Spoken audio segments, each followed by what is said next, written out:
اعوذ باللہ من الشیطان الرجیم بسم اللہ الرحمن الرحیم سورۃ التوبہ آیت نمبر 26۔ ثم أنزل الله سكينته على رسوله وعلى المؤمنين وأنزل جنودا لم تروها وعذب الذين كفروا وذلك جزاء الكافرين۔ ترجمہ۔ پھر اللہ نے اپنے رسول پر اور مومنوں پر اپنی طرف سے تسکین نازل کی اور ایسے لشکر اتارے جو تمہیں نظر نہیں آئے، اور جن لوگوں نے کفر اپنا رکھا تھا اللہ نے ان کو سزا دی، اور ایسے کافروں کا یہی بدلہ ہے۔ تفسیر۔ یہ اس وقت کا ذکر ہے جب میدان چھوڑنے والے مسلمان حضرت عباس رضی اللہ تعالیٰ عنہ کی آواز سن کر واپس آئے۔ اس وقت اللہ تعالیٰ نے ان کے دلوں میں ایسی تسکین پیدا فرما دی کہ ان پر دشمن کا جو روب وقتی طور پر چھا گیا تھا وہ دور ہو گیا۔ آیت نمبر 27۔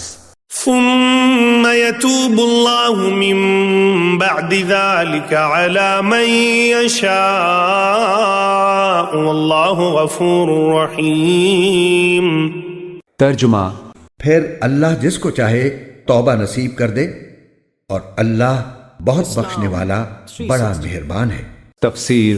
اس آیت میں اشارہ فرما دیا گیا کہ حوازن کے جو لوگ بڑے جوش و خروش کے ساتھ لڑنے کے لیے آئے تھے، ان میں سے بہت سے لوگوں کو ایمان اور توبہ کی توفیق ہو جائے گی، چنانچہ ایسا ہی ہوا، اور حوازن اور ثقیف کے لوگوں کی بہت بڑی تعداد بعد میں مسلمان ہوئی۔ خود مالک بن عوف جو حوازن کے سب سے بڑے سردار تھے مسلمان ہوئے، اور اسلام کے بڑے علم برداروں میں ان کا شمار ہوا۔ آج انہیں حضرت مالک بن عوف رضی اللہ عنہ کے نام سے یاد کیا جاتا ہے۔ آیت نمبر 28۔ يا أيها الذين آمنوا إنما المشركون نجس فلا يقربوا المسجد الحرام بعد عامهم هذا وإن خفتم عيلة فسوف يغنيكم الله من فضله إن شاء ان اللہ علیم حکیم۔ ترجمہ۔ اے ایمان والو، مشرک لوگ تو سراپا ناپاکی ہیں، لہٰذا وہ اس سال کے بعد مسجد حرام کے قریب بھی نہ آنے پائیں، اور مسلمانوں اگر تم کو مفلسی کا اندیشہ ہو تو اگر اللہ چاہے گا تو تمہیں اپنے فضل سے مشرکین سے بے نیاز کر دے گا، بے شک اللہ کا علم بھی کامل ہے، حکمت بھی کامل۔ تفسیر۔ اس سے مراد یہ نہیں ہے کہ ان کے جسم بذات خود ناپاک ہیں، بلکہ مقصد یہ ہے کہ ان کے عقائد ناپاک ہیں جو ان کے وجود میں سرایت کر چکے ہیں۔ یہ اعلان برات کا تکملہ ہے، اور اس کے ذریعے مشرکین کو مسجد حرام کے قریب آنے سے منع فرما دیا گیا ہے۔ حضرت امام ابو حنیفہ رحمۃ اللہ علیہ نے اس کا مطلب یہ بیان فرمایا ہے کہ مشرکین کو اگلے سال سے حج کرنے کی اجازت نہیں ہوگی۔ اس لیے اس آیت کریمہ کی تعمیل میں حضرت صلی اللہ علیہ وسلم نے حضرت علی سے جو اعلان کروایا، اس کے الفاظ یہ تھے کہ یعنی اس سال کے بعد کوئی مشرک حج نہیں کر سکے گا۔ صحیح بخاری کتاب التفسیر سورہ برات۔ اس سے معلوم ہوا کہ مسجد حرام کے قریب نہ آنے کے معنی یہ ہیں کہ وہ حج نہ کرے، اور یہ ایسا ہی ہے جیسے مردوں سے کہا گیا ہے کہ وہ حیض کی حالت میں عورتوں کے قریب بھی نہ جائیں، اور مراد یہ ہے کہ ان سے جمع نہ کریں، چنانچہ ان کے قریب جانا ممنوع نہیں ہے۔ اسی طرح کفار حج تو نہیں کر سکتے، لیکن کسی اور ضرورت سے مسجد حرام یا کسی اور مسجد میں ان کا داخلہ بالکلیہ ممنوع نہیں ہے، کیونکہ کئی مواقع پر یہ ثابت ہے کہ حضرت صلی اللہ علیہ وسلم نے غیر مسلموں کو مسجد نبوی میں داخل ہونے کی اجازت دی۔ البتہ امام شافعی اور امام احمد بن حنبل رحمۃ اللہ علیہ فرماتے ہیں کہ اس آیت کی روح سے مسجد حرام بلکہ پوری حدود حرم میں کفار کا داخلہ ممنوع ہے، بلکہ امام مالک کے نزدیک دوسری کسی مسجد میں بھی کسی کافر کا داخلہ جائز نہیں ہے۔ غیر مسلموں کو حج سے منع کرنے کا ایک نتیجہ ظاہری طور پر یہ ہو سکتا تھا کہ مکہ مکرمہ کی تجارت اور معیشت پر برا اثر پڑے، کیونکہ مکہ مکرمہ میں اپنی تو کوئی پیداوار نہیں تھی، باہر سے آنے والوں پر ہی اس کی تجارت کا دار و مدار تھا۔ اللہ تعالیٰ نے اس آیت میں اس اندیشے کو دور کرتے ہوئے فرمایا کہ اللہ تعالیٰ مسلمانوں کے احتیاج اپنے فضل سے دور فرمائے گا۔ آیت نمبر 29۔ قاتلوا الذين لا يؤمنون بالله ولا باليوم الآخر ولا يحرمون ما حرم الله ورسوله ولا يدينون دين الحق ولا يدينون دين الحق من الذين أوتوا الكتاب حتى يعطوا الجزية عن يد وهم صاغرون. ترجمہ. وہ اہل کتاب جو نہ اللہ پر ایمان رکھتے ہیں نہ یوم آخرت پر، اور جو اللہ اور اس کے رسول کی حرام کی ہوئی چیزوں کو حرام نہیں سمجھتے اور نہ دین حق کو اپنا دین مانتے ہیں، ان سے جنگ کرو یہاں تک کہ وہ خوار ہو کر اپنے ہاتھ سے جزیہ ادا کریں. تفسیر. اس سے اوپر کی 28 آیات عرب کے بت پرستوں کے بارے میں تھی، اور یہاں سے وہ آیات شروع ہو رہی ہیں جو غزوہ تبوک کے بارے میں نازل ہوئی ہیں. اس کا مطلب یہ ہے کہ یہ آیتیں اوپر کی 28 آیتوں سے پہلے نازل ہوئی تھیں، کیونکہ غزوہ تبوک اعلان برات سے پہلے پیش آیا ہے، اور اس کا واقعہ انشاءاللہ آگے قدر تفصیل کے ساتھ آئے گا. چونکہ یہ غزوہ روم کی سلطنت کے خلاف ہوا تھا اور ان میں اکثریت عیسائیوں کی تھی، اور یہودیوں کی بھی ایک بڑی تعداد رومی سلطنت کے ماتحت زندگی گزار رہی تھی، اور دونوں کو قرآن کریم نے اہل کتاب کا نام دیا ہے. اس لیے ان سے جنگ کرنے کا حکم دینے کے ساتھ ان کے عقائد اور اعمال کی کچھ خرابیاں ان آیات میں بیان فرمائی گئی ہیں. یہاں یہ بات بھی قابل ذکر ہے کہ اگرچہ ان آیات کا نزول شروع کی 28 آیتوں سے پہلے ہوا تھا، مگر ان کو موجودہ ترتیب میں ان 28 آیتوں کے بعد رکھا گیا ہے.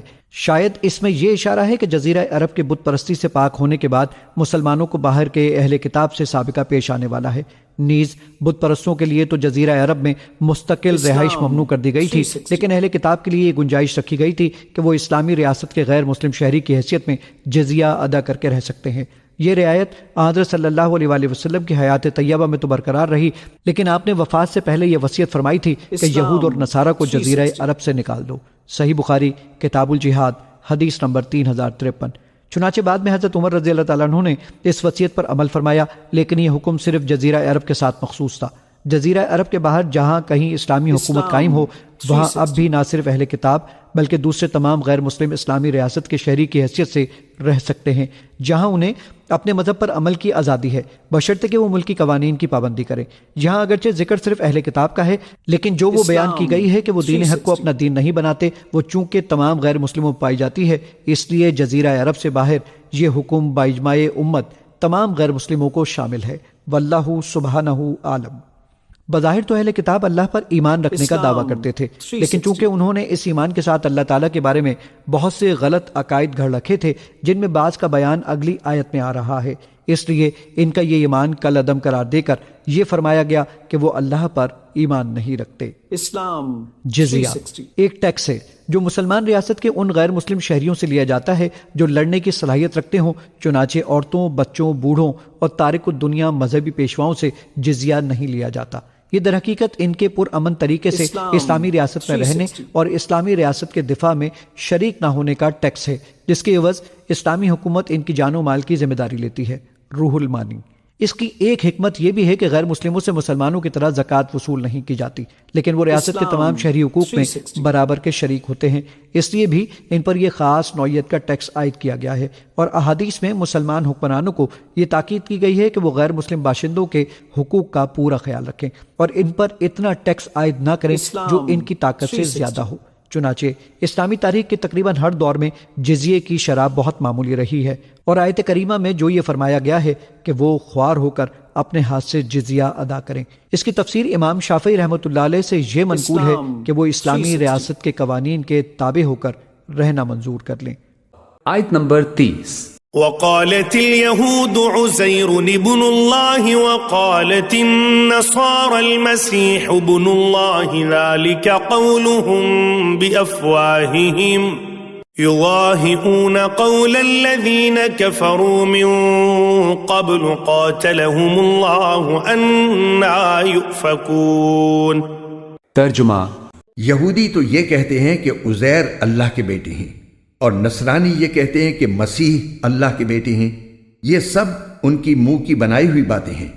یہ ان لوگوں کی سی باتیں کر رہی ہیں جو ان سے پہلے کافر ہو چکے ہیں.